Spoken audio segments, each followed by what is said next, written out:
não poderia deixar passar em branco a manifestação do dia 20 de maio, na quarta-feira passada, em todo o país, em relação ao corte de repasse de verbas nas universidades federais e nos institutos federais.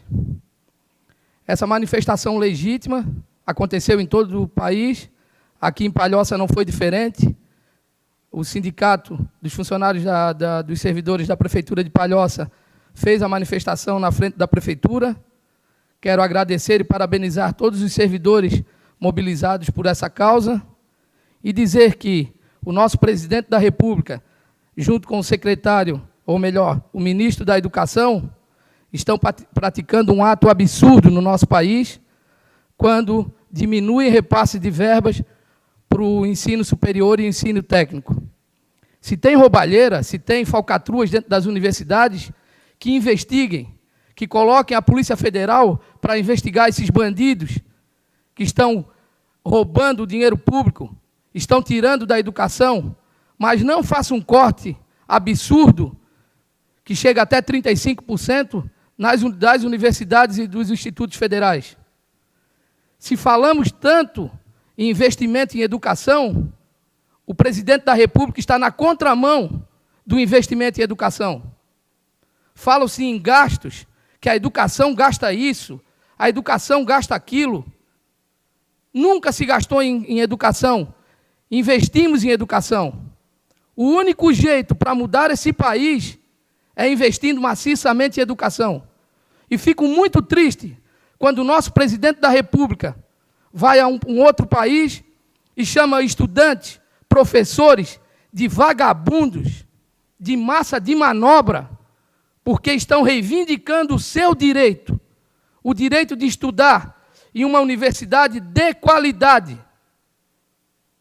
Quando temos pesquisadores investindo e buscando novas tecnologias para aprimorar a educação no nosso país, e esse presidente da República diz que vai cortar gastos na educação, esse analfabeto desse ministro da Educação se manifesta contra a educação no país, daí eu não sei o que nós temos que fazer, senhores. Penso que está tudo perdido. Houve uma mudança, o povo quis mudar, votou no diferente, porque o Bolsonaro não era o novo, e estamos tendo aí uma resposta vergonhosa do nosso presidente da República. E espero que essas medidas não sejam adotadas pelos governadores e nem pelos prefeitos, porque seria um outro retrocesso. Estamos na contramão de tudo isso, pedindo investimento em educação. E os cortes estão aí. Fico muito triste. Hoje nós estamos comemorando o Dia Nacional do Pedagogo, um profissional que dá suporte à educação. E hoje comemorando e reivindicando e pedindo, pelo amor de Deus, que o governo federal não faça esses cortes. Quero parabenizar também a Assembleia Legislativa, ou melhor, os deputados de Santa Catarina, por promover a primeira a primeira audiência pública realizada no país referente a esses cortes de verbas nas universidades federais e nos institutos federais. Então essa é a minha indignação, senhores. Não poderia deixar de vir a essa tribuna sem levar esse assunto, sem trazer esse assunto tão importante aqui para Palhoça, que também seremos atingidos. Temos aqui o IFSC. Muitos dos cidadãos de Palhoça estudam na Universidade Federal e vão sentir com isso. Eu tenho filhos que estudam em universidades federais e vão sentir com esse corte. E espero que o governo federal pense, antes de chamar alunos, professores de vagabundos, de desocupados, de baderneiros. Toda essa a fala, como tu citaste, foi muito interessante, dizer que ele não é o novo, é o diferente. Isso realmente verdade. Até por conta de uma medida provisória que se está acompanhando, da questão do saneamento, a busca para a privatização geral do saneamento no Brasil. A quem interessa isso? É uma grande pergunta. Hoje, vou botar o exemplo Casan, porque é o que eu acompanho mais de perto, a Casan trabalha o subsídio cruzado. Tem município que dá lucro e município que não dá. Os municípios que dão lucro acabam pagando os municípios que não dão lucro. Por isso, o tal do subsídio cruzado, para manter aqueles municípios e para a Casan também fazer investimento naquele município onde não dá lucro. E para levar água de qualidade para aquelas famílias também. Agora eu te pergunto, a iniciativa privada vai jogar dinheiro fora dessa maneira? Esse é o governo mais privatista que está entrando na história. Paulo Guedes falou que Petrobras, Eletrobras, qualquer coisa que esteja na mão do governo é mais interessante que esteja na mão do setor privado. Como já citaram, na mão do setor privado, é claro, dá lucro, mas eles só visam o lucro. Aí, se for botar a questão da telefonia e querer fazer uma comparação de uma Telebrás, que na época nem o mercado era aberto, nós tínhamos o mercado fechado, nós não tínhamos um computador no Brasil. Depois da era Collor é que começou a trazer computador para dentro do Brasil. E aí é que a gente sabe e tem um computador na nossa frente com facilidade comprado em X vezes.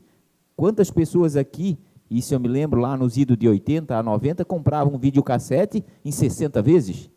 Era um consórcio para comprar um videocassete, 2 cabeças, que trazia do Paraguai em cotas dividida entre um grupo de pessoas. É claro que a economia aberta traz benesses. Para a Telebrás foi isso, trouxe a telefonia. Mas hoje também não é o bel prazer o telefone. Tu paga por esse bem, e tu paga bastante para manter isso aqui ligado. E tu vai tentar reclamar de alguma coisa? Tu não logra êxito na reclamação nunca, porque é bem blindado, tu não consegue trazer de volta o que tu perdeu aqui na telefonia. Com certeza, esse é o governo mais privatista. Saiu do Temer, o Temer não logrou, não conseguiu, editou uma medida provisória e hoje o Bolsonaro segue a mesma medida provisória e falando do contingenciamento, falando do corte da educação, diz que volta em setembro se aprovar a reforma da Previdência. Empurrando a faca de um lado para tirar a faca do outro lado, jogando o povo para, não, libera aqui porque a gente aceita ali, está complicado. A frase muito bem escolhida, esse governo não é um governo novo, ele era diferente, mas não era novo. Parabéns, vereador. Vereador Maurício, nessa questão da privatização, eu prefiro até nem comentar, sou contra privatizações, eu sou a favor de empresas públicas bem administradas, assim o governo poderia lograr êxito quanto a essas empresas públicas, mas infelizmente a gente sabe que a corrupção também está inserida ali e é muito complicado. Mas assim, eu sugiro ao governo federal que corte na carne do Senado, da Câmara de Deputados, das câmaras de vereadores, das Assembleias Legislativas, diminua do 1/10. Diminua do 1/10 o repasse de verba federal para essas esferas, o judiciário também. Faça isso que a economia vai ser muito grande. Daí nós vamos falar de economia. Porque não há investimento em salário de políticos. Isso não é investimento. Isso não é investimento em salário do judiciário. Vai lá e corta salário daqueles juízes absurdos que recebem salários absurdos. Faça esse corte. Comece essa discussão, mas vão atacar na Previdência, que vão tirar do pobre. Isso vocês podem ter certeza. O maior prejudicado vai ser o pobre.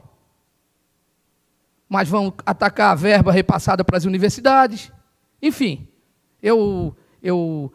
tem horas assim que eu escuto o noticiário e chega a me dar até um... Sem comentário. Então, eu só gostaria de complementar quando você falou dos cortes em relação às universidades. As universidades federais, elas são responsáveis por 99% da pesquisa que existe no Brasil. E um país sem pesquisa é um país sem desenvolvimento. Então, quando isso está acontecendo, é um ponto bastante preocupante para quem não quer, para quem está lutando contra o desenvolvimento do seu próprio país. E uma outra questão que eu acho grave é o respeito do nosso presidente para conosco. Porque, a partir do momento que tu chamas professor de idiota, o que você está esperando num país como o nosso? Que força a gente tem como professor? Eu escolhi ser professora na minha profissão. Que força a gente tem para continuar? A gente precisa ter a força para continuar. É mais do que nunca uma questão de honra, porque é por meio da educação, uma profissão que eu escolhi, que a gente vai conseguir desenvolver o lugar onde a gente está, o município, o país, tudo.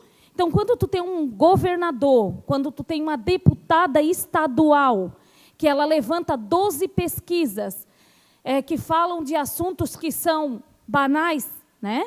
Digamos assim, mas que tem 250 milhões de teses de doutorado e mestrado, que são de assuntos relevantes e pertinentes para o desenvolvimento de um país, e ela não fala nada. Ela se prende em 12, que ela pegou e está rodando um vídeo por aí sobre isso. É preciso ter respeito pela educação. É a educação que move o país. É triste. Eu não assisto TV na minha vida já faz muito tempo, mas eu leio muito a respeito. Então, eu acho que a gente precisa, qualquer ser humano que é brasileiro, principalmente o professor, que carrega o desenvolvimento de um país, por meio dos seus estudos, com muitos esforços, é de respeito. Quando falta o respeito, o que resta para uma população? Que o seu presidente chama aqueles que ou desenvolvem, né, aqueles que pesquisam, aqueles que trabalham, aqueles que levam esperança para a sala de aula, de idiotas. É isso. Vereadora, infelizmente, essa briga que está acontecendo aí no governo federal, ela é política. Infelizmente, ele está tentando enfraquecer alguns lados políticos. Nós temos aí uma deputada federal, que agora não recordo o nome dela, ela, na época do Fora Dilma, ela até passou ontem uma reportagem, não foi uma reportagem, foram algumas imagens no Fantástico, ela instigando o povo a ir para a rua, para o Fora Dilma. E ontem chamou de baderneiros. São baderneiros que estão na rua pedindo para que não corte, impedindo o contingenciamento da verba. Então, antes não era baderna. Iam lá bater panelinha, apagar a luz. Vão lá bater panelinha, apagar a luz agora, pelo corte do repasse. Mas, infelizmente, essa briga é política também, vereadora.